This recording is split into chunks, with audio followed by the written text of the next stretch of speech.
మనిషి పుట్టుకకు సంబంధించి సృష్టిలో అప్పుడప్పుడు కొన్ని వింతలు జరుగుతుంటాయి. అలాంటి వింతలో ఓ వింత టెక్సాస్లో వెలుగులోకి వచ్చింది.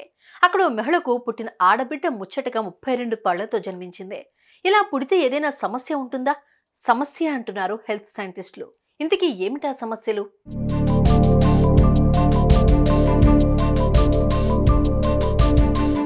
కలిసొచ్చే కాలంలో నడిచొచ్చే కొడుకు పుడతాడు అన్న సామెత అప్పుడప్పుడు వింటూనే ఉంటాం.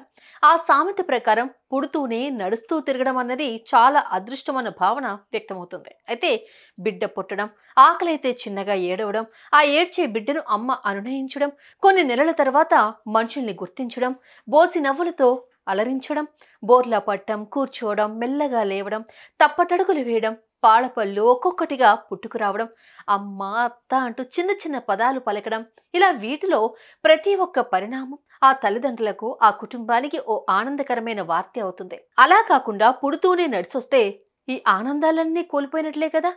ఇదిలా ఉంటే అమెరికాలో ఓ ఇల్లాలికి ఇటీవల పుట్టిన బిడ్డ ఏకంగా కడుపులోంచి బయటపడే సమయంలోనే 32 పళ్లతో పుట్టేసింది. ఈ వింత ఆ తల్లిదండ్రులనే కాదు, అమెరికా వ్యాప్తంగా ఓ సంచలన వార్తైంది. ఆ తర్వాత ఆ పుట్టుక ప్రపంచాన్నంతా ఆశ్చర్యంలో ముంచేసింది.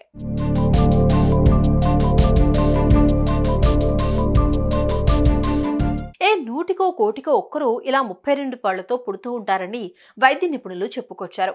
టెక్సాస్కు చెందిన నికాదివాకు ఇలాంటి బిడ్డ పుట్టడం అన్నది ఓ మిరాకిల్ అయినా అప్పుడప్పుడు అక్కడక్కడ ఇలాగే బిడ్డలు పుట్టారన్న విషయాన్ని వారు మీడియాకు గుర్తు చేశారు.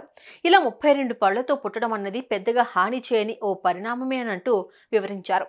ఇలా పుట్టడం అన్నది పాప ఆరోగ్యాన్ని ఏమాత్రం ప్రభావితం చేయదంటూ కూడా తేల్చి చెప్పేశారు.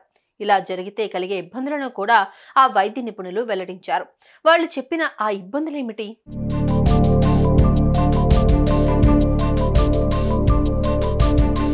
ఆ తల్లి బిడ్డకు పాలిచ్చే సమయంలో కాస్తంత ఇబ్బంది ఎదురవుతుందన్నారు.